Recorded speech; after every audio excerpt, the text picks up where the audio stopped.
Yo, yo, yo. Welcome to Bucco Brew. I was going to say Innocent Live. Welcome to Bucco Brew, powered by Fer Coffee and Tea. I'm your host, Anthony DiNardo. With me, of course, we have Jim Rosati. So, Jim, as we always say, happy Monday. Happy Monday. I think it's officially fall, I would say, with the way not officially, but yeah, it's getting to be fall around here. Yeah, it makes me sad. It really hit me the other day because it's actually been kind of cool. I'm sure it is for you and everywhere around the world. But yeah, I walked outside yesterday and I was like, oh man. Of course, it's the first day of NFL, the true NFL Sunday, and being outside, it felt like it's about to be fall. And again, I mean, it's not that I hate fall. It's just I hate winter. And even though, winter's different for me than others. You live in Florida. I just stop complaining. I just hate it's dark at 5 o'clock. I hate it. I like sun. So thank you for depressing me this Monday. Okay, Mr. I live on the beach. I don't.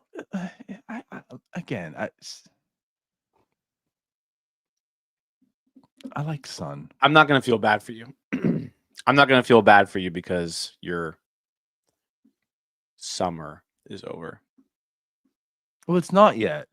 So stop talking about it. Stop saying it's not officially fall, Jim. It's still summer. Stop making things that they aren't.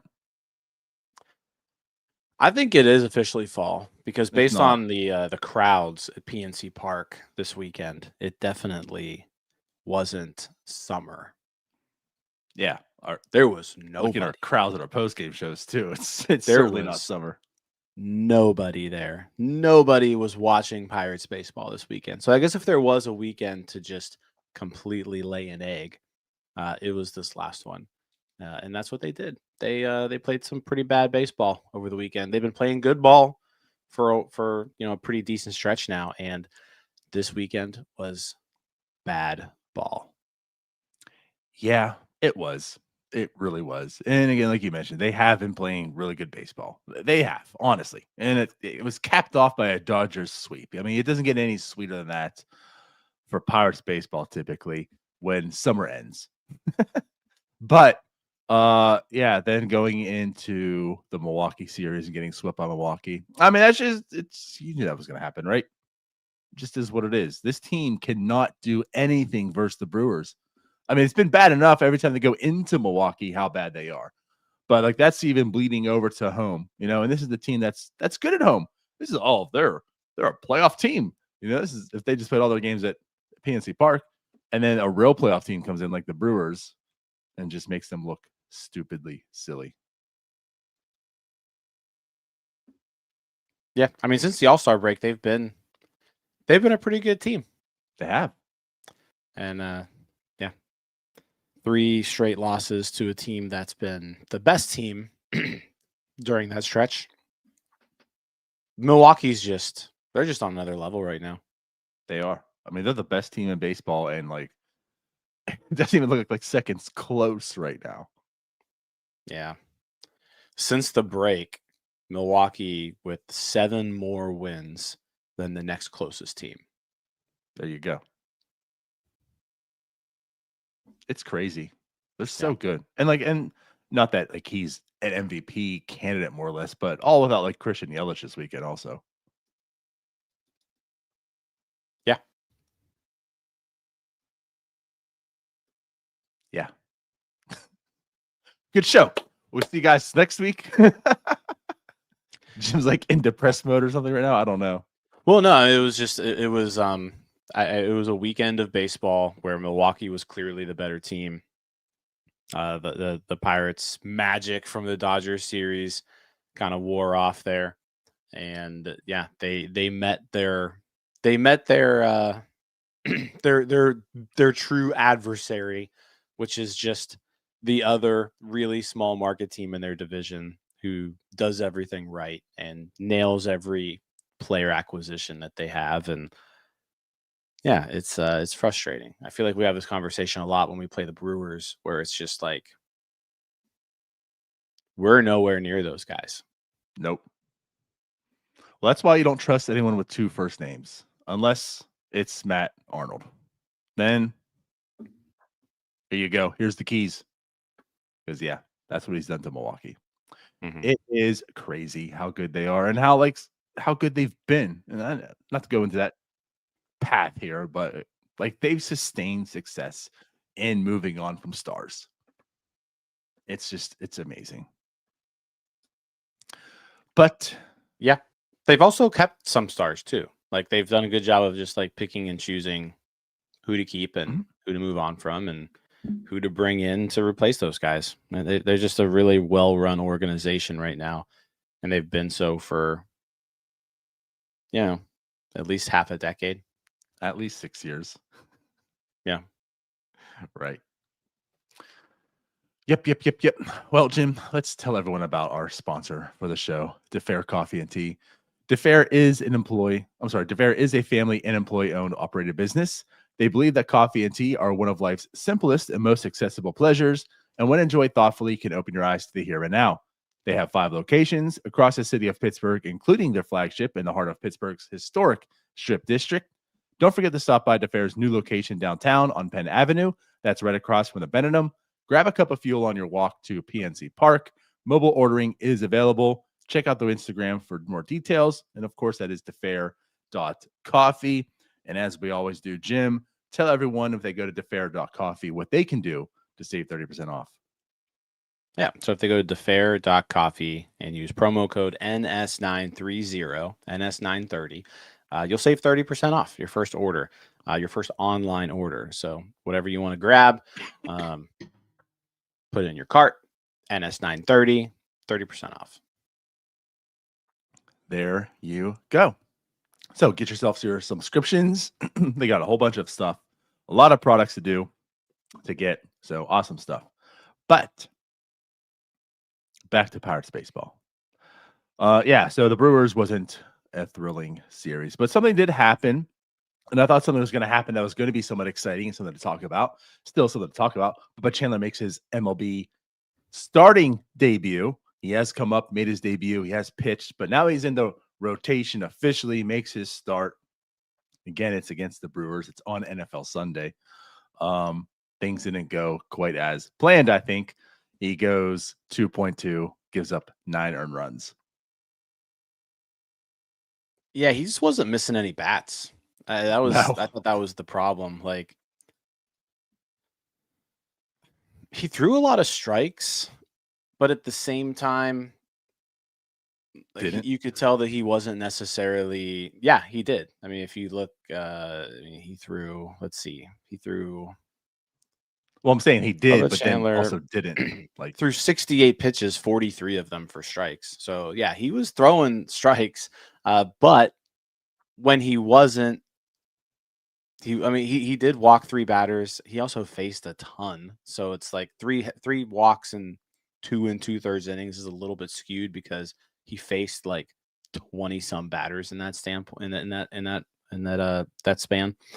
But nah, he was just getting knocked around. He had 3 strikeouts, but 9 hits off of him, and just hard contact. Like the Brewers were just teeing off on him. So yeah, just one of those starts where I think you and Doug kind of nailed it on the post game show. Like you're not you're not supposed to just come up to the majors and dominate hitters. Like that's just right. not how it works normally. So hopefully this is something where he can kind of learn from it, figure out okay what went wrong here, and correct it for the next time down the road. I don't think this means that he's not ready for Major League Baseball or um, they brought him up too early. I don't think any of that applies here because we've seen him also pitch really well in this short stretch. Like I mean, Mhm.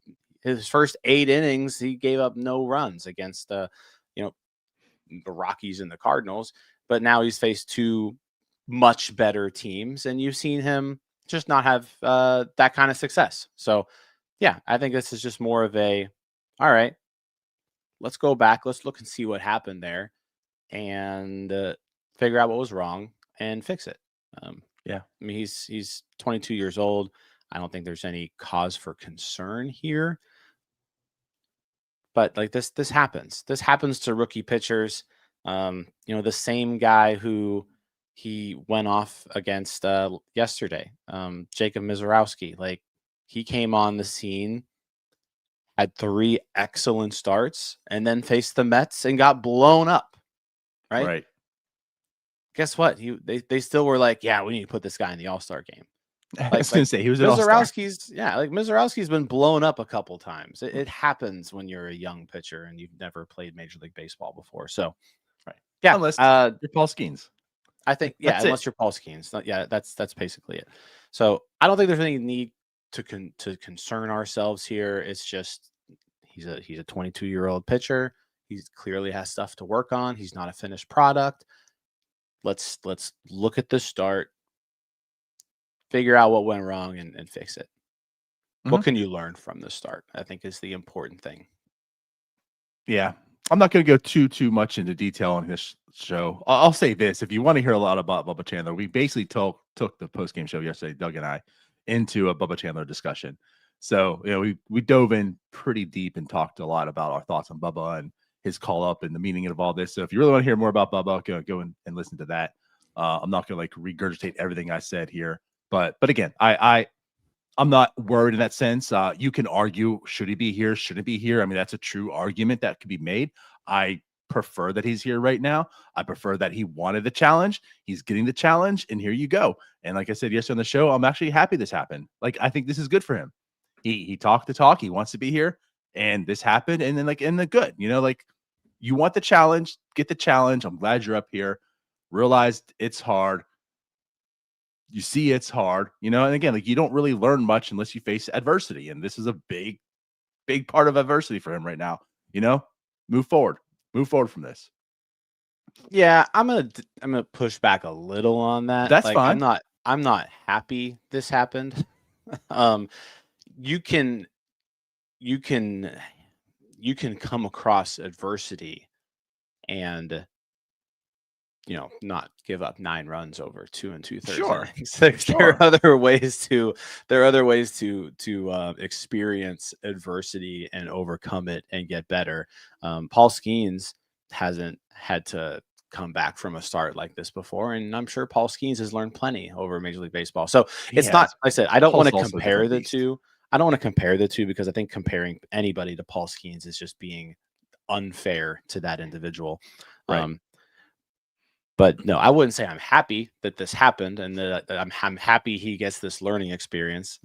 But I think, hey, it did happen. So what's important now is how you react to it. Do you learn 100%. something from it? Or do you continue just kind of spiral and limp towards the end of the year? That's the important thing going forward. Yep. Cool. So that happened. Do we want to talk more about Bubba?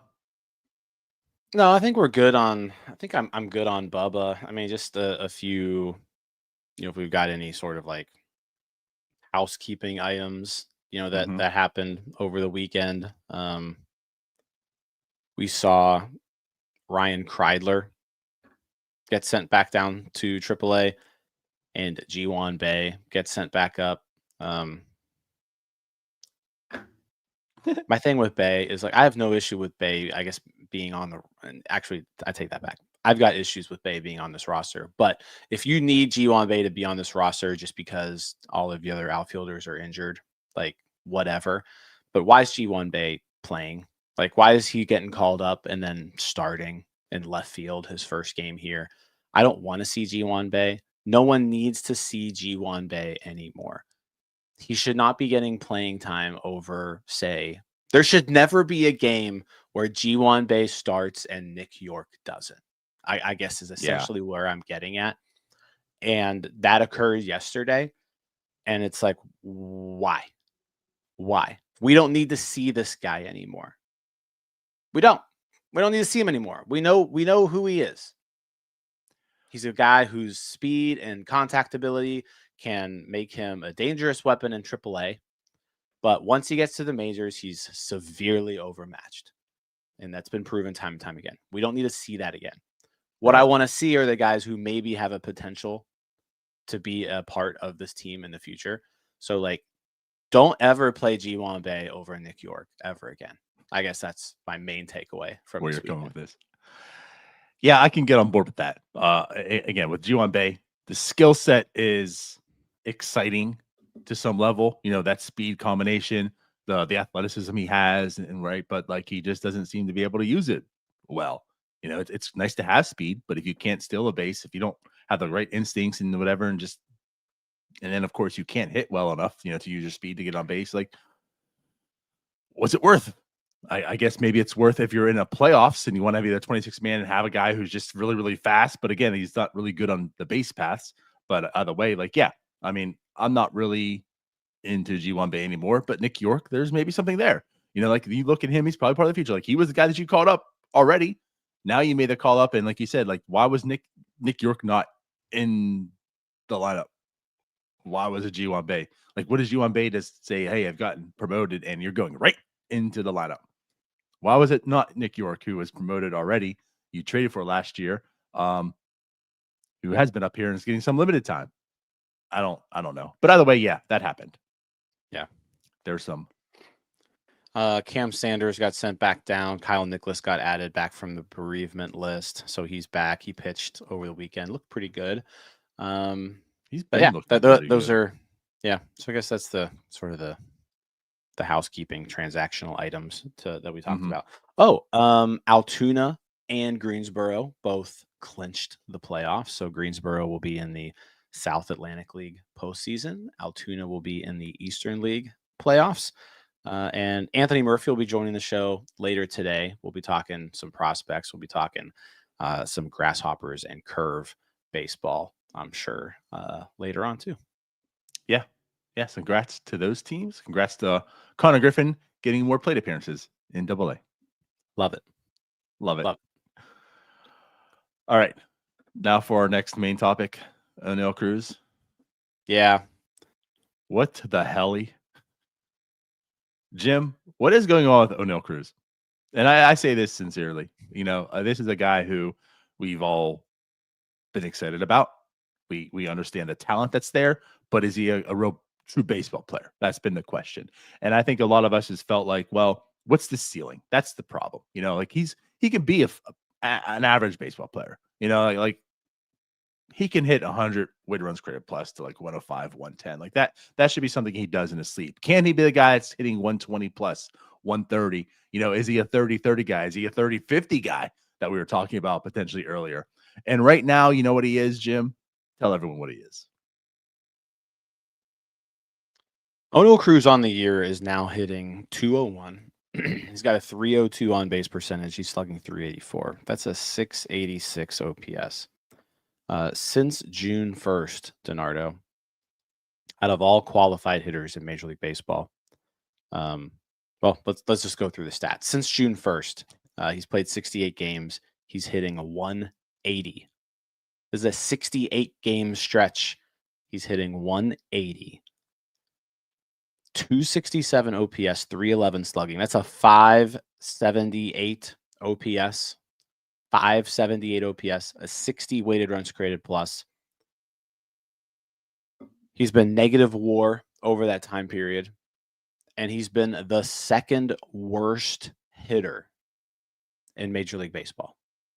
Second worst hitter in all of Major League Baseball over a June, July, August, and 1 week of September, over a 100-day span. The second worst hitter in Major League Baseball. That I never thought we would be saying. It's bad. It's terrible. Like it's alarming is what it is. Because Cruz is one of those guys in your lineup where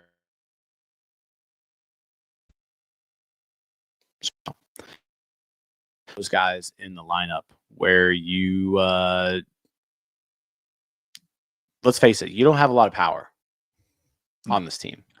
Right. And like the one guy who is sort of capable of putting the ball over the fence from time to time is Oneil Cruz. And so when Oneil Cruz is this bad for this long, it's a problem. It's a problem. And what's crazy is like over this time span, the Pirates offense as a whole has sort of been performing not well, but better than the first Much 2 months better. of the year. Like Oneil Cruz kind of carried that offense the first couple of months of the season. And now that everyone else is kind of, I wouldn't necessarily say that they're performing all that great, but they're performing better than they were before. Cruz is just tanked. He's just tanked. And I can't really put my finger on exactly what it is. Like watching him, it looks like he's just confused up there. Like he doesn't really know what to do in terms of his approach. Like he's being too patient. He's constantly getting behind in counts. And then once he gets to a 2-strike count, it just seems like he's guessing, maybe, because he looks terrible up there. And it looks like every single time that he's in a 2-strike count, the pitchers fool him. Like they either sneak a fastball by him for a called strike, or they're giving him a breaking ball below the zone and he's chasing it and swinging out of his shoes. Like I don't know what they need to do here or what Oneil Cruz needs to do here, but if this team ever wants to be where we hope they can be and where we want them to be one day, in the very near future, he can't do this. Like he cannot put together a 100-day stretch where he's this bad. Yeah. He can't. Like the team is not going to succeed with this type of performance from him. I mean, whoops. Let's start here. Nope. Let's start here. Sorry. Yeah, you're talking about like the thing is, we talk about expected stuff sometimes as well. Like here's the expected numbers past 250 plate appearances to kind of go. I mean, like you mentioned, like in April, May, like he was hot. Like honestly, like even in June, like you just talk about since June, like it's been bad, right? Maybe a little bit unluckiness. There's a little bit there, like he was still somewhat performing, but it started to dropping. What you're seeing here though is like it just fell off a cliff, and it's been this way for a while. I mean, really since like the middle of June on, he's been even again like the expected numbers show that he's teetering around and under league average hitter. So again, like there is some unluckiness to Oneil Cruz. That's something we have been talking about. Like Oneil Cruz and Andrew McCutchen have been kind of unlucky. Chiolo was one that's obviously turned around a little bit. Reynolds was one that's turned around a little bit. But like he's been unlucky, and in a sense, he's also started to get really, really bad. One thing I want to bring up here, like how you mentioned about like what's maybe wrong and stuff. I mean, obviously we understand this. Like you look at his StatCast numbers, and that's one thing I want to point out too. Like everyone, exit velocity doesn't matter. Like this stuff matters, okay? Like it still does matter. I want to bring that up. Like when it comes to exit velocity, 100 percentile, like hard hit, 99 percentile, better rate 98. Like when this guy makes contact, he makes great contact, and that's what's exciting. But for the same reason that all exit velocity and StatCast numbers matter. Well, StatCast numbers and all these stuff tells us here too, whiff percentage and K percentage, 2%. Like this guy just can't make contact. He's swinging and missing it, all kinds of stuff. He's striking out a whole bunch. That kind of goes to this point I want to make. I'm seeing like you talk about, like he just doesn't look good up there. He's not swinging the bat. And like it kind of shows here. Like his zone swing percentage this year is 58%. League average in baseball is 67. Like pitches are going right down the middle of the plate. We see time and time again, right? He just stares at them. And it's the fastball, which is kind of crazy, right? I mean, like you look at Oneil Cruz, he's not chasing actually this year, also, which I think goes in hand. Like he's just not swinging the bat. Like you look, he's not chasing, so that's better. That's something he's been prone to do. He's chasing that low away slider or something. Like, he's chasing baseballs, he's swinging and missing. He's not doing that as much anymore. He's just simply like not swinging the bat. Like you see his swing percentage in total is 41%, and in baseball it's 47.3. Like he just isn't swinging the baseball. And it kind of goes in here. When you look at his pitch values, last year the four seam had a 10-run value. This year it's -1. He's getting wrecked on the fastball. He can't hit a fastball. He can't hit a Yeah, and fastball. you look at the difference there. Last year he was crushing fastballs, right? Yeah. Last year crushing fastballs. This year, and I think the main problem seems to be like he's not pulling the trigger on him. There's just too many strikeouts looking, too many times where he's getting way behind in the count. And when you get way behind the count, then the pitcher's in the driver's seat, and he can really do whatever he wants at that point. And yeah, it's go back to the Statcast page. Go back to the red lines and the blue lines if you could, because I want to point something out. And I want to, before you do, I want to say something here too. I didn't make a screenshot, I guess I found, but for the four seam, I want to add too. So like last year, he had a 19.9% whiff rate on the four seam. This year, 22.1. It's not much higher. The difference is his K percentage on the four seam last year was 17. This year it's 30.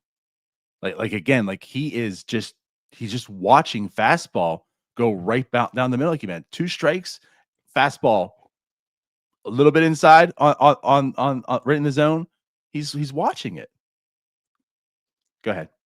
Yeah, so looking at this chart, and you brought up like the expected stats, and you bring up launch angle, and you bring up exit velocity, and yeah, like those things are all very important. But like you got to kind of look at a full picture to kind of paint together like what it all means. Hitting the ball very hard is a good thing. Like you want to hit the ball hard. The harder you hit a baseball, the more likely you are to get a hit, right? You also need to make contact with the baseball more often to get hits. Exactly. The other thing too is where you are hitting that ball. And so I was kind of looking to see like what changed, like what's the difference between the first couple months of the year and now, because like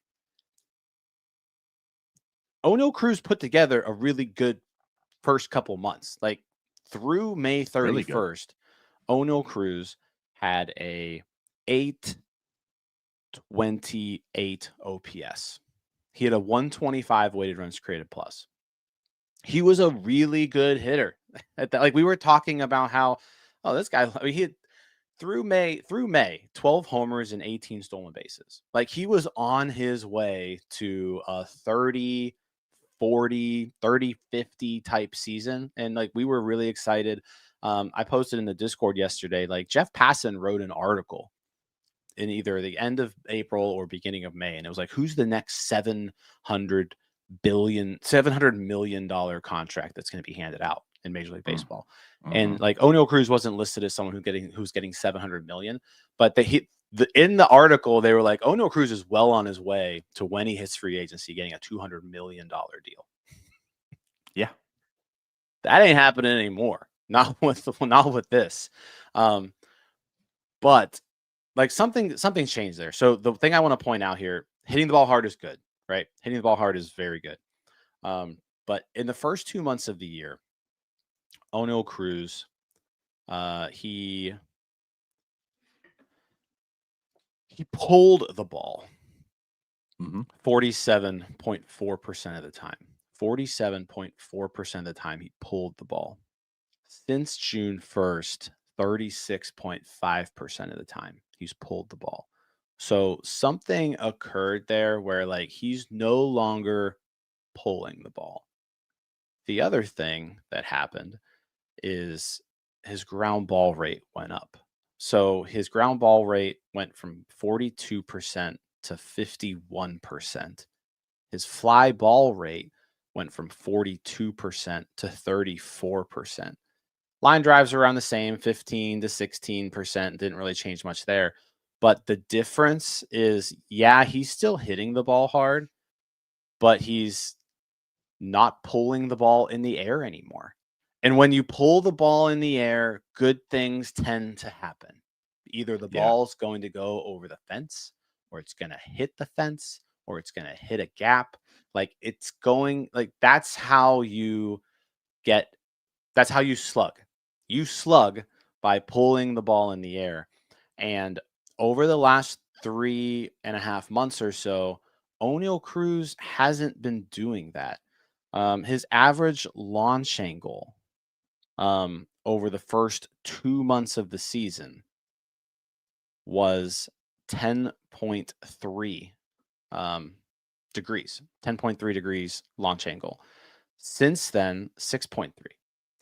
So not only is he like I say, he's not pulling the ball in the air. He's hitting the ball into the ground now. Yes, exactly. He's turned into Ke'Bryan Hayes. Like this is the issue that we've always had with Ke'Bryan Hayes. Man, he's hitting the ball hard. What's wrong here? He's not hitting the ball hard in the right place.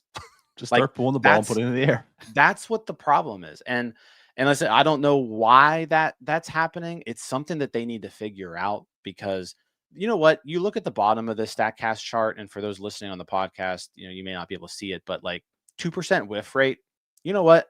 I do not care.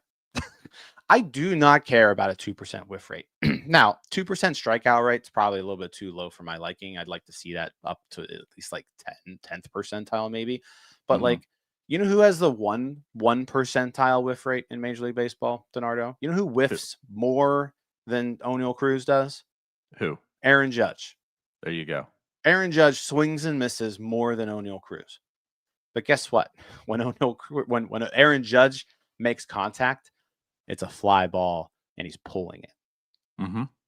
That's what makes him a dangerous hitter.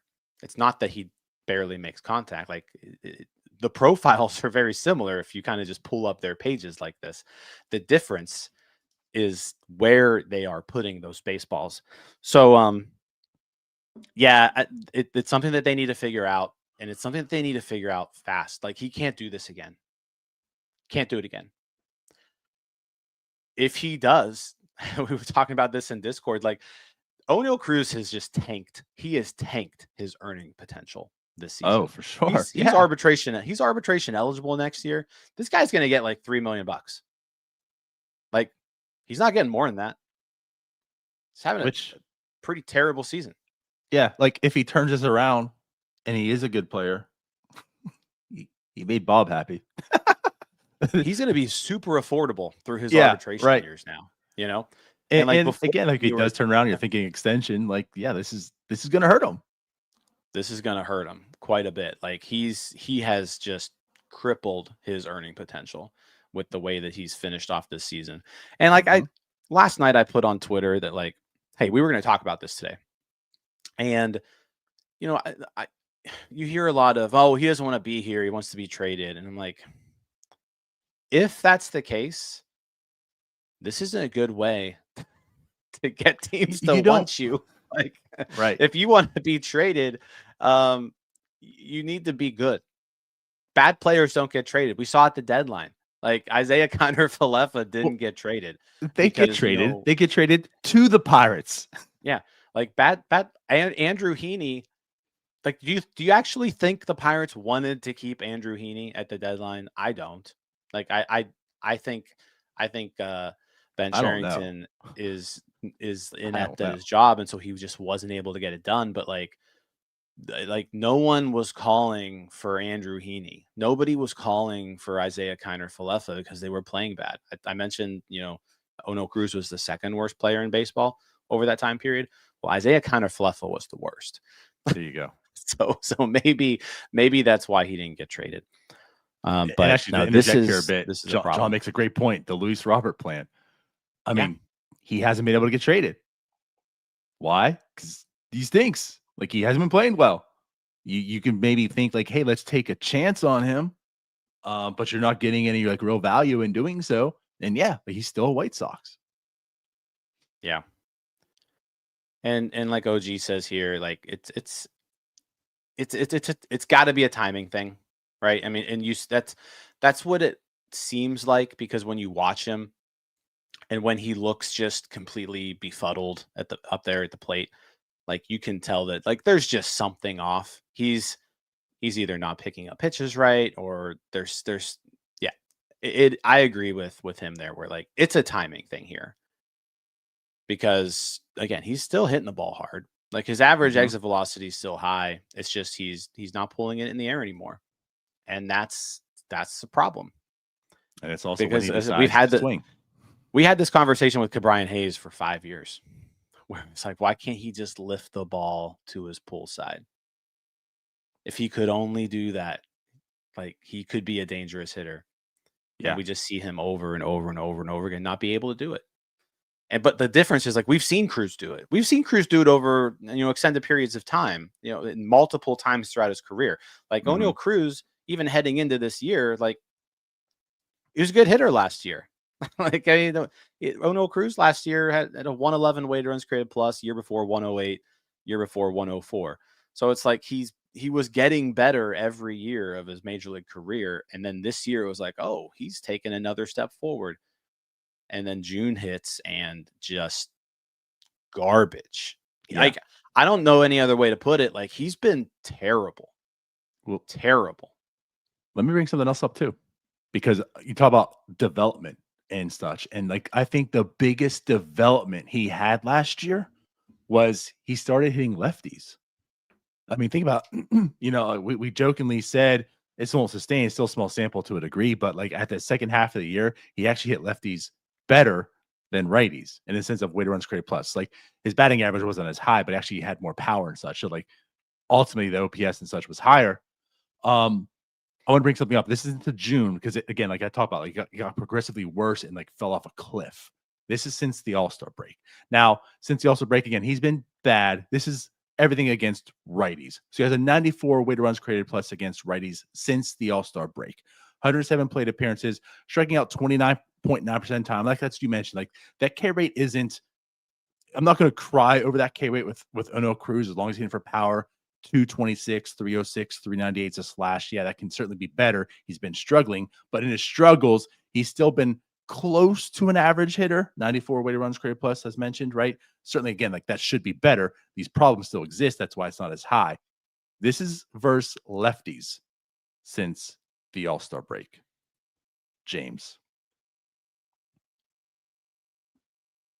Negative 79 weighted Does runs. that say 0, 0, He 0, has not had one 0? hit in 25 plate appearances versus a lefty since the All-Star break. 0.000 batting average, 0.80 on base, 0.00 slugging, good for a negative 79 weighted runs created plus. Like on the year, he's batting 105 versus lefties. Again, like it hasn't been good, but it's like I said, progressively just fallen off this cliff as well. This guy cannot hit a lefty versus life. That was the biggest development last year, right? Like look at Oneil Cruz. This guy can actually hit lefties now. That's gone completely away this year, probably worse than it's been in his career at this point. This guy cannot touch a lefty. Yeah, it's bad. It's Real bad. bad. And like I'm not a hitting coach. Um I don't know. I don't know how to fix this, but the Pirates and Oneil Cruz have to figure this out.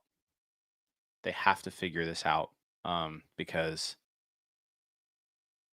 Because they if have he to. does this, here, I mean, here's the like. I mean, we're getting to the territory, and we talked about this yesterday too in the Discord, where like, if he does this again next year, and he goes into ARB 2,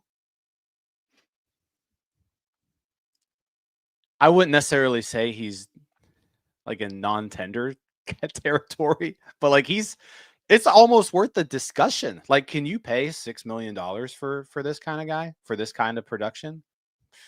I don't know if this team can.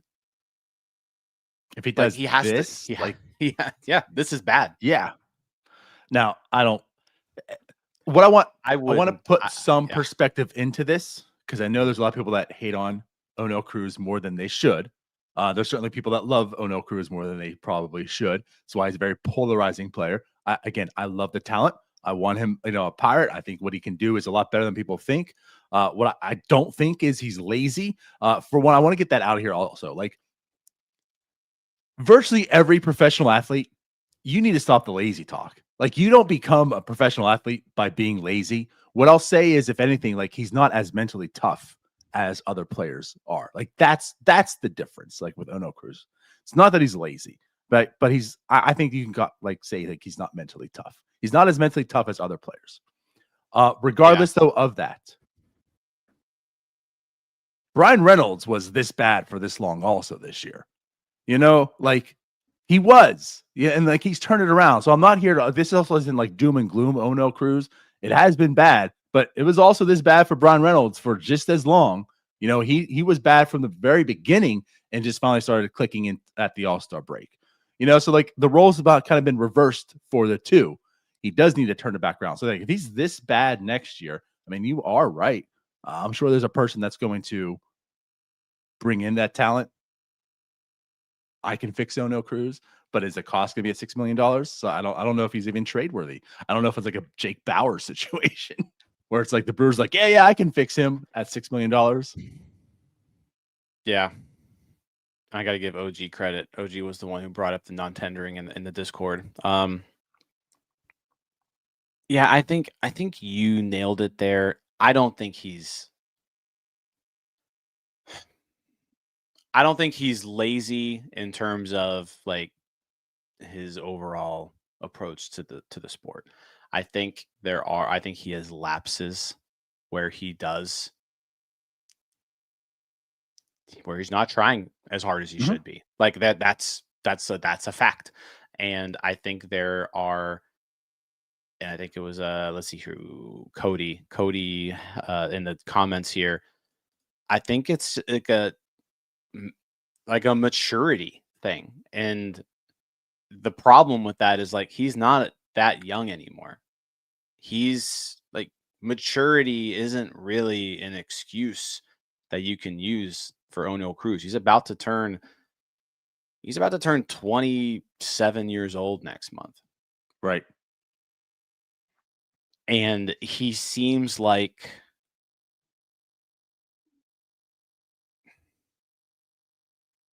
it's hard to put because like I don't want to say he's lazy, but there are moments where he has his lapses of his where he's not trying as hard. And I guess you could just say that means he's being lazy out there at times. I don't think it's a character trait, but it's something that we see from him on occasion. But I think it's just a matter of is he mentally tough enough to handle the ups and downs of a 162 game season? Like I think maybe that's a discussion that's possibly worth having. Like, because we see the talent. Like, I think that's what makes this so frustrating is that every other player on this team, we look at them and they're not playing well. And it's like, well, it's because they're not that good. The reason why these guys aren't playing well is because look at like they're not good. He's a quad A player. Oneil Cruz, though, you can see it. Like, you can see the speed, you can see the power, you can see the impact that he has to games. And that when we see these prolonged stretches where he's not doing it, it's not really acceptable. It's not acceptable. Like, he's been unplayable, basically. He's been a below average, he's been a below replacement level player now for over 3 months. Right. That's what's frustrating too. Like he's still love or hate WAR. Okay. He's still the top offensive player as far as WAR goes, at 1.8. The problem was, I think now maybe 1.6. The problem was he was close to 2 at the end of May. Yeah. Like he was a 2 WAR player then. I mean, he's on the verge of being like a 5+ WAR player on this year. And like you mentioned, he's been negative since. Like his WAR has actually dropped since the end of May. Now, granted, he's still tops on the team. That tells you what the team is, more or less. But yeah, Yeah, like that's how bad it's been. And that's how good it once was. But you're right. Yeah. And on top of everything you said, like you look at the swing, you look at the bat speed, like he has everything that's needed to be. And again, hear me out. He has everything needed to be Aaron Judge. He just can't put that together and become Aaron Judge or a shell of Aaron Judge, at least yet. So yeah, there's a lot of problems, and I'm with you too. And like what I'll say is, he hasn't put together like a full season outside of last year and this year, so it's hard to really judge whatever. But like last year, I'll say this: last year, the Pirates were essentially in it for the most part up until like middle of September. Like they're absolutely out of it. You could argue, beginning of September, but they're in it to some level for most of the year. This year, they've been out of it from day one. So like you talk about mentally toughness and whatever, and same with me. Like I don't know, is that part of it? Is it like there is nothing to play for? I don't care. Like, is he checked out? Is that part of the problem here? That it's been so long that there isn't competitive baseball. What I also want to ask and bring up, and we got to move on, so I'll make it quick. We've talked how we've liked Oneil Cruz at leadoff for certain reasons. He's been out of that position. Now, I understand Jared Triolo has been hitting well. That'd be something to say like, oh, Jared, we're pushing you off leadoff. Is leadoff something here also for him? Or also, like, do you think maybe getting him at leadoff for maybe a week or something could, because again, like, Don Kelly has switched people around the lineups to get people going. Do you think maybe putting him at leadoff could get him going a little bit? Is that something worth a discussion? I think when he was having his success at the leadoff spot, he looked like a completely different hitter. So right. I would say right now, no. Okay. Like until he starts showing me that he's that guy again, no. Because what happens when you're batting leadoff, at least at the very beginning of the game, pitchers tend to attack you even more. Like they want to get ahead. They want to throw strikes. They want to just kind of get through that. And what I guess the reason I say that too is for that reason. Like I think to have a better approach, you have a better understanding of what they're doing. So maybe you're not sitting fastball and watching it go by. Maybe get Oneil to start attacking back is kind of where I'm getting at. Start swinging the bat. He can do that out of the 6th spot or 7th spot or wherever. Apparently, you he can't right now. Yeah. Well, I mean, if he can't do it there, he can't. I'm not here advocating for it. I guess but I guess that's what I'm saying. Like when he was having success out of that leadoff spot, you saw him be aggressive early in the count, early in games. Like we saw that all the time. Like that first pitch, get me over fastball that pitchers throw, like just to kind of open up a game. He'd punish it. He's just not that hitter anymore. He hasn't shown me that he's that type of hitter now for a long time. Because pitchers have no problem attacking him right now. No, I wouldn't move him up at all. Okay. Good deal. Should we move on now to Anthony Murphy to talk about some good teams in the minors? Yeah, let's talk about some more positive developments. Like I said, I think the Oneil Cruz discussion is something that will probably continue throughout the offseason a little bit, but yeah, he's got 3 weeks here to turn things around this year because it's been bad. To give us some sense of, okay, he finished out strong.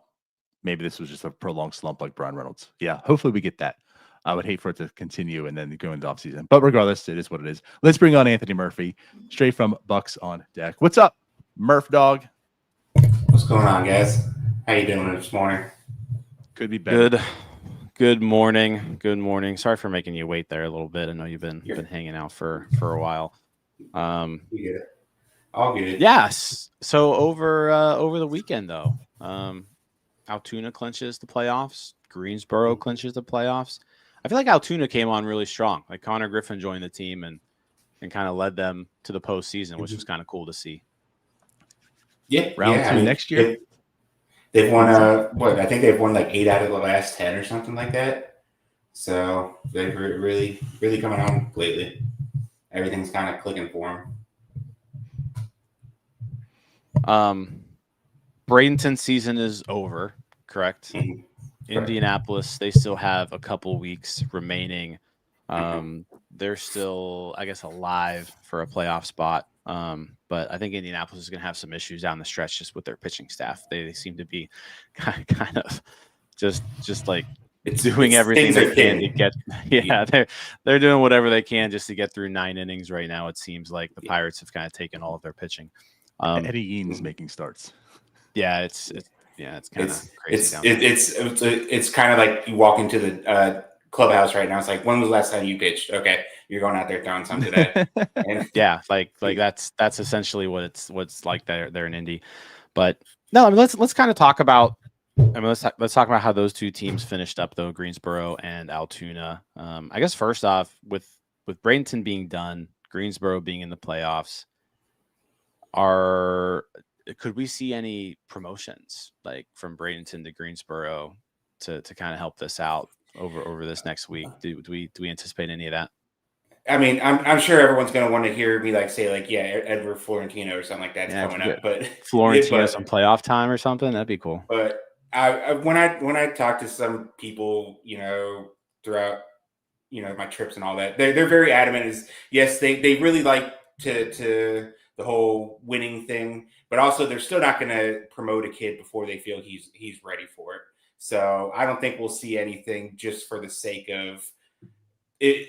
If anyone comes up, it'll be because they feel like he's ready, not because let's try to get him some playoff at bats or stuff like that. So I would probably say no. I mean, they're not like major league prospects, but Greensboro's fairly deep when it comes to outfielders right now. They all seem to be hitting pretty well. None of them have the upside that Florentino does, but they're all doing pretty well right now. Yeah. Okay, well let's dive into Connor Griffin. The last time you were on here, it was after his first week in AA, and the first week he didn't look overmatched, but the numbers weren't really following it. The numbers are now there, Murphy. Yeah. It's 15 games. He's hit 4 homers now. Now, granted, I know one of them was against a position player, but you know what? Still counts. We're counting. At the end of the day, everyone's going to see 20 home runs, and none of them will know that one. But I think what I'm kind of most excited about here, he's now at 69 plate appearances. 9% walk rate, 22% K rate. It's kind of still where you want to see it as a 19-year-old. He's now hitting .309. The on-base percentage is .420. He's slugging 5 updated numbers. That doesn't count last night. He's actually played in 16 games. It's actually .322. Oh god. On base .432, slugging .559 with an OPS of .992. That's his highest slugging percentage he's posted at any level. And he's doing it in Altoona, which is just nuts right now. What I guess just fill us a little bit more in on Connor Griffin's AA stint so far. He's been unreal. Yeah, I mean, Connor Griffin, he's pretty good, right? He's pretty good. He's pretty good. I mean, the numbers are still not as we don't have obviously the same sample size that we have for the other levels and stuff like that. So the contact rate's a little bit lower, but and then again, it's always when you're trying to find something, it always kind of finds you're just kind of nitpicking at this point. So I mean, he's as advertised, and we wanted to see him do it in AA, and he's doing it in AA now, and yeah, I mean, he's the best what you're saying in baseball. So is if he's not on the opening day roster next year, you're just nitpicking. I mean, you could the jump from high A to AA is one thing. The jump from AAA to the majors or AA to the majors is a whole nother thing. So if he doesn't make the opening day roster next year, then that wouldn't surprise me still. You'd probably make a very good case that he's not going to make the major league roster right at spring. at this point, like I'm never counting him out of anything, but also like he'll still be 19 and stuff like that. Like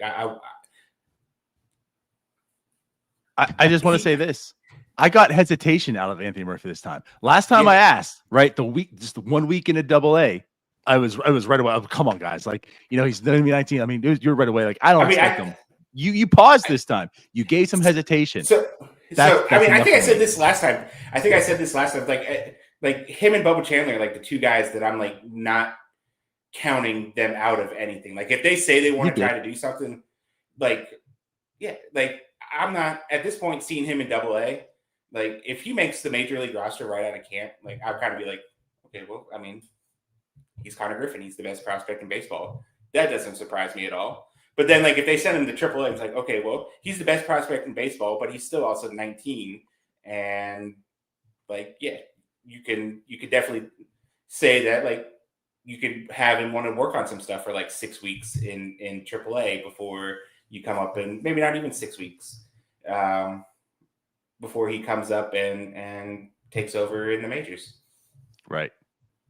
My biggest thing is I don't want him to have to come up here. There's no scenario where he should have to come up to Pittsburgh and be the guy right away, because you're setting him up for but like I said, never count him out of anything. But also, he's a 19-year-old kid, and like if you are wanting him to come up and be the guy that turns everything around, like we're just now seeing Paul Skeens like potentially have like a winning record. And I know like pitching records don't mean much anymore, but to put perspective on this, yeah, like Paul Skeens was Paul Skeens, and like for as good as he was, like he couldn't even save some of the games he was pitching in for as good as he was. So like, let's not put this kid in a position who's younger than Paul Skeens was, who for as good as he wasn't nearly as touted as Paul Skeens was, in a position to where he needs to make the opening day roster, or else like things are going to go off the rails once again. We're good. That's why we have Real Muto. We have Max Muncy. We have Jarren Duran. We're good. Okay. Well, when I see those moves, then like I will come on here and I'll bang the table with you guys for kind of deal. Done deal. No, I think you bring up a good point there. I feel like we're getting to the point now where, yeah, there may start being a lot of weight being put on this guy's shoulders, just a bit, because I mean he's getting close. Like there's no doubt about it. Like once you're in Double A and you're doing this in Double A, it's the expectations are going to start rising, and they're going to start coming. Mm-hmm. And we're dealing with a team now who hasn't been to the playoffs since 2015. They haven't had a winning record since 2018. And it's like they need a savior, right? They need somebody to save them. And you bring up a good point where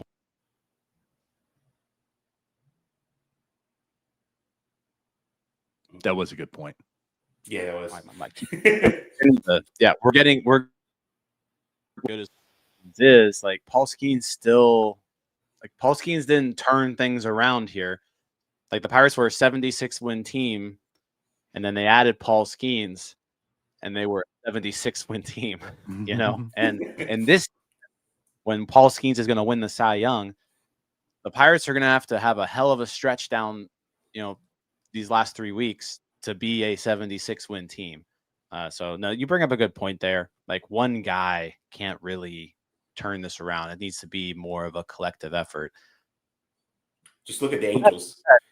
With that being said, they might not have a choice, Murphy. Like he might have to be their Bobby Wood Jr., where everyone else on the team is just completely mid, and Connor Griffin's there, just with his 10 to 11 more seasons, and he leads them to the playoffs single-handedly by himself. Like at this point, that may be where they're at. But I'm with you. Like I'm still solely in the camp where like you can't go into next year expecting Connor Griffin to carry you. I think that's a bad expectation to have. I think that's just a way to let yourself down, because there aren't too many 19-year-olds or 20-year-olds for that matter, where when they come up there, they're able to do something like that. Yeah. Yeah. Did you hear that, Denardo? Yeah. Oh, I heard it. It's fine. I'm not betting against Connor Griffin either. Actually, I'm betting He's on just him. not listening. Yeah. He just doesn't listening. He's not listening at this point. I am going on FanDuel right now, and I'm betting on Connor Griffin to be Rookie of the Year next year. And he's going to start on opening day. That's what I'm doing. I was going to say, he doesn't have to make the opening day roster to win Rookie of the Year, though. So he doesn't, but I'm betting on both. And I'll ask Ryan what he's betting on. And I hope Ryan says no to both of them. And that way I know I'm right. Poor Ryan. Let's talk a little bit about how the minor league playoffs work. They do a split season, right? So Greensboro was second half champions in their division. Altoona was second half champions in their division. So what does that mean going forward? Basically, when they split the season in half, whoever wins the division in the first half, and Greensboro won the first half last year, so that kind of guaranteed them a playoff spot, regardless of how bad they did in the second half. So like this year now, which was funny because Greensboro almost missed out. If they had lost yesterday, they wouldn't have made the playoffs, and which they would have finished with the second most wins in all of minor league baseball, and then not made the playoffs because they would have finished in second by half a game both times in both halves. So now that each winner of each half, they'll play each other in a best of three, and then the winner of that they'll play like the other division, and then the winner that's the South Atlantic League champion. Same thing basically with AA, just Eastern League at that point. Though Altoona still has a week left on the regular season. It's just they're just locked in now. What is it? Erie won the first half, so we're automatically locked in. So if Erie won the first, end up winning the second half, whoever's like second best then would like default make the playoffs there, since they already clinched the first half. They'll play Erie this week coming up, and then they'll play in the playoffs the following week. So it's pretty much like 2 weeks straight playing the Erie Sea Wolves, which I believe they still have Max Clark and Kevin McGonigal. So that should be a fun week of baseball. Fun 2 weeks of baseball. No, that I feel like that's a nice little AA rivalry there. A lot of star-studded talent on both of those teams. One guy too I want to talk about who I think like he tore up Greensboro, got promoted, 2 months ago or so. Struggled when he got to Altoona, and we always talk about this where it's like, hey, you're not a hitting prospect till you get to Altoona, and he was looking like it's like, oh man, like was he just Greensboro smoke and mirrors? But as Merlin Valdez, he's now put together a really solid second half since being promoted to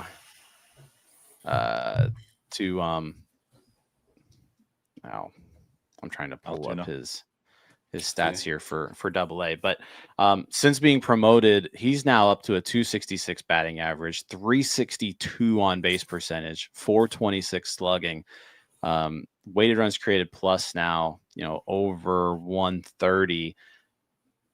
What have you seen from him, like in terms of just an adjustment that he's made? Because it didn't look that great for him when he first got promoted, but these last few weeks, he's like really turned it on.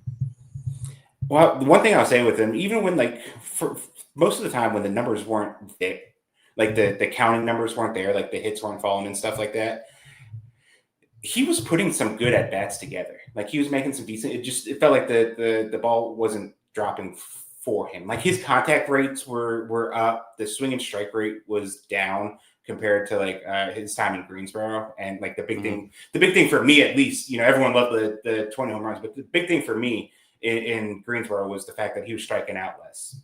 He struck out over 30% of the time last year with Bradenton. So he got to Greensboro, tougher competition, struck out less. now he's up in Altoona, and the contact rates are good. The swinging strike rate is good. It's just he's just putting together solid at bats. He's made great adjustment. He had like this RBI base hit off of like a slider away the other day, and it just looked he just looks so good out there, so confident. And like I feel like I don't know how the voting process goes for like player of the month there and stuff like that, but I had to feel like he was in conversation for it for the month of August. He won player of the week like the last week. But I have to feel he was at least in the mix for Eastern League Player of the Month. So it's just his August was really yeah. good. Yeah. I mean, actually, Yeah, 930 OPS in August, which is an insane number for the Eastern League. Like that is not a very great hitting environment. 311, 407, 522 slugging for a 930 OPS, a 166 weighted runs created plus. Yeah, I think like the average OPS in that league is like in the 600s. So yeah. I mean, he 300 was points higher than average almost. He was really, really, really good. Yeah, I mean, anything we need to, I guess I said, so one more week of AA baseball, two more weeks of AAA baseball. Anything that you want to highlight that we haven't hit on before hopping off here? I mean, I think the Greens or if you're gonna watch anything like the Altoona the next 2 weeks, I saw you pop up like Nola's thing with it. That's gonna be. I mean, most places have Kevin McGonigal and Connor Griffin like 1-2 in prospect rankings. Like a couple sites still have McGonigal 1, but Connor Griffin's 2. So if you want to get a good look at like some of future really good players, like this next 2 weeks is with this series, I mean, they'll probably be those games will probably be taking up one of my main TVs in the office. It's just it's fun. Pirates are on the road this week too. So yeah, Pirates are on the road. So time for Pirates fans to, drive to those games. Those games are in Altoona this week, right? I think this week is in Erie, but then this week's in Erie. Okay. I'm not 100% sure. I haven't looked bad. I just know that they're playing in Erie. Let's see. Oh boy. Let's take a We're gonna peek. get someone to tell us. You guys told me they were in Altoona. I drove to Altoona. They're in Erie. They're in Erie this week. So yeah. So if you're within driving distance of Erie and you're looking to watch some baseball sometime this week, hit up one of those games. Erie's nice. It's a pretty easy trip, and it's a nice little ballpark too. Yep. Yeah. Good stuff. All right. Well, Murph, appreciate you hopping on here. Where can everyone find your stuff?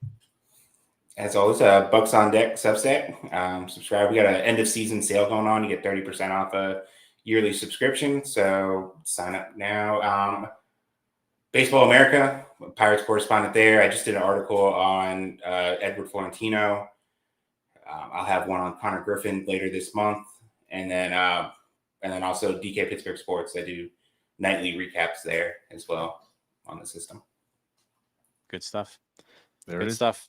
All right. Appreciate you, Murphy. And go Curve. Go Curve. Go Hoppers. All right. All right, guys. See you, man. Yeah. Peace. I'm also quite excited about Esmeralin. I'm so happy that he's doing this in Altoona now. Like it looks legit.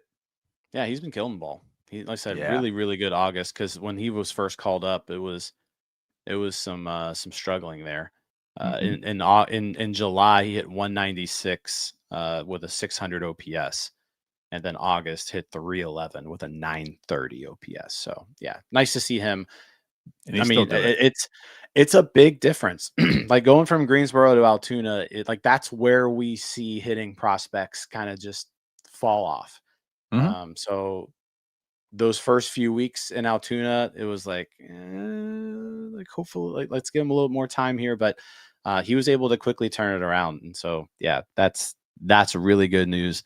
Like we've been talking all show and all season about how this team's desperate for power. Well, as Merlin Valdez has 26 homers this year. So I'm not saying he's going to be a he's not going to come up and solve anything, but he's kind of the one power hitting prospect in this organization that is in the upper levels now. He's in double A. So Right. it's time to start taking him a little bit more seriously than we were Mhm. before when he was in Greensboro. Yeah, I agree. And like he's still 21 years old. Like it also is in a situation where like he's 24 doing or 23 in Greensboro doing what he's doing, and Greensboro is Yeah. helping the product. Like he's a true, like I think, like honestly, he's a real prospect at this point in time. Yeah, like no offense to guys like Nick Samillo or Jace Bowen, like they were Mhm. developed a little bit differently. Like they're different players and they have different backgrounds. So like they didn't even really have the opportunity to do something like this. But you look at a Jace Bowen or a Nick Samillo, and the age doesn't excite you as much because of the age. But you Sure. see a 21-year-old doing this in Altoona, and it's like, Yeah. hmm. Similar to like he's still Yeah. a young prospect. He's doing this now in Altoona. Like this is starting to get real. I'm getting Yeah. excited for Esmeralda Valdez. Yep. Well, I was excited. I'm as excited. I'm more stabilized on like this is a real prospect on hand now. Yeah, You should start I getting agree. some love on offseason lists, I feel. Cool. I agree. Well, Milwaukee's out. We got the Orioles coming up, Jim. Mike Burrows is scheduled to start on Tuesday. So like I guess he's going back in the rotation. I guess to start off with that, I just want to talk about Burrows. Like, is this more of an opener or like here's 3 innings? I was kind of interested in seeing Burrows as a scheduled starter on Tuesday, but either way, the Pirates take on the Orioles next. Is that announced? I mean, I saw it on the site MLB. It's on MLB. It was as of yesterday. Let's see. After the Tuesday. Yeah, Burrows. shellacking Okay, the cool. Pirates took. Yeah, I mean, I think what you're just going to see with Burrows and Ashcraft, kind of the rest of the year, is they're just going to be really careful with them. I wouldn't expect either of them to rack up too many innings when it comes to their outings.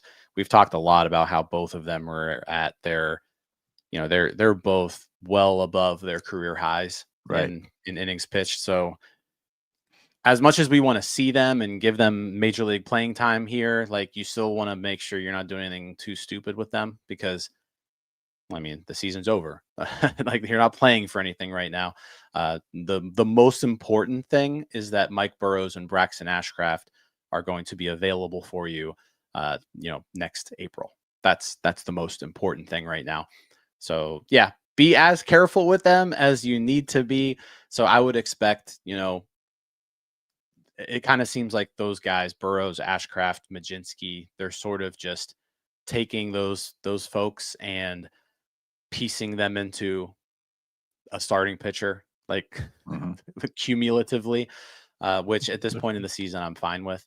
I said, be careful with them. Don't be too crazy. 3-4 innings, and I'm happy. But I mean, put together a solid 3 or 4 innings. Yeah. Again, I have no qualms at all about the way they're using their pitchers and whatnot. Like you mentioned, they're certainly talented. They're getting some meaningful innings. They're finding a way to get all of them some meaningful innings, while also getting them enough to try to give them like a full workload next year. But also, like some of them are close to doubling their workload from last year. So you gotta limit them to some level. And that's why I'm just saying, like, I kind of expected Burrows to just be in the bullpen the rest of the year. It seemed like, especially with Bubba making his start. So I'll be interested to see how they use Burrows in this way. But anyways, yeah, Orioles not having that successful of a season. Also, I mean, the Pirates are 64-80. The Orioles are 66-77. Yeah, I'll say this about Baltimore though. Kind of similar trajectory to the Pirates. Like both teams had terrible starts to the year. Mm-hmm. Both teams fired their managers. And then both teams since that point have been playing pretty respectable baseball. I mean, the Orioles have been, I want to say the Orioles have been one of the better teams in the American League for like a few months now. And that's just based off of some stats that I saw before. But like their new manager is 51-49. So kind of like he just finished his 100th game and has a winning record. So yeah, I mean they started off 15-28. They're almost like identical situations. Like both teams just started off terribly, and then insert new manager, and they're playing some better ball. Now I'll say this: since again similar, like that's correct. Second half since the All-Star break, they're 23-25.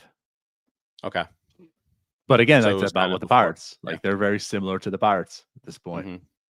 Yeah, I mean they've just been. I said both teams have sort of had very similar seasons. The Orioles definitely came into the year with more expectations than the Pirates, yeah. I would say. Especially after their last couple seasons. But yeah, they listen, not the season that they've wanted. Let's see, they who do they send? They send Kyle Bradish, Tyler Wells, and Cade Povich to the mound. So Yeah, there's a problem. That's maybe why they're not so good. yeah, well, I mean these guys have been hurt all year. But just to add this to the, I mean, these two teams match up well for trades. We've been talking about for a while too. So that kind of makes this an interesting series also because there could be some Mhm. guys on each team that are going to be on opposing teams next year. Potentially. Yeah, no, I mean that's a good point. I mean the Orioles, we kind of have been saying that these two teams line up really nicely for being a trade partner, yet they haven't really done anything together Right. outside the Billy Cook trade. That's all there's been. But yeah, I mean I don't think the Orioles actually have announced any of their starting pitchers yet, but that's where it's lining up. But Kyle Bradish would be making his third start of the season or his second start of the season. Third start of the season. If he goes on Tuesday, and where did I? And then Tyler Wells would be making his second start of the year. So like these are guys who haven't been up very much, and I think that they said they've both been injured. Right. But Yeah. Just I a mean, complete lack of pitching on their side. but yeah, I mean there's still a. I mean you look at them and from like an offensive standpoint, I mean, you got Gunnar Henderson, you got Jackson Holiday, who is fun to watch. Samuel Basayo has been called up. He's played a few games now. Kobe Mayo's up, getting everyday playing time right now. Yeah, I mean, they're a young team. Dylan Beavers was just called up, so like they're a very young team. There's actually nobody. There's no one, not a single position player, DiNardo, over the age of 30 on this team. Super Interesting. young team. Super young team. Yeah. Exciting offense. Since the break, 102 weighted runs created plus offense. Pirates have been in 92. Pirates were playing better, and of course, after this Brewers series, that dropped. But they were close to about a league average offense through most of the second half. And like I said, now it's at 92, which is still much better than it was, the first half in total. Like the offense has improved, but yeah, it certainly has dropped now. But again, like we talk about the offense, their pitching lacks. Well, we know the Pirates offense again, it's gotten better, but still not good. The pitching also, like that's what the Pirates have. So it's again like these two match up because of the differences in their teams construction of roster, I guess. So we're gonna see hopefully some good pitching. I mean, Paul Skeens pitches and Oviedo pitches as well, and Oviedo's been looking really good. Another tough task for him. We mentioned like since he's come up, he's faced some good teams also in how he's been performing. Baltimore again, they're not a slouch offensively. So to see him pitch, continue that, right? How strong he'll go. Paul Skeens, again, we know what Paul Skeens is. So that's that. And then, with Mike Burrows lining up on Tuesday with us. So again, I think every series is still interesting to some level. Again, watching some of the guys that you want to see for next year, especially on the pitching side, the starters, the young starters.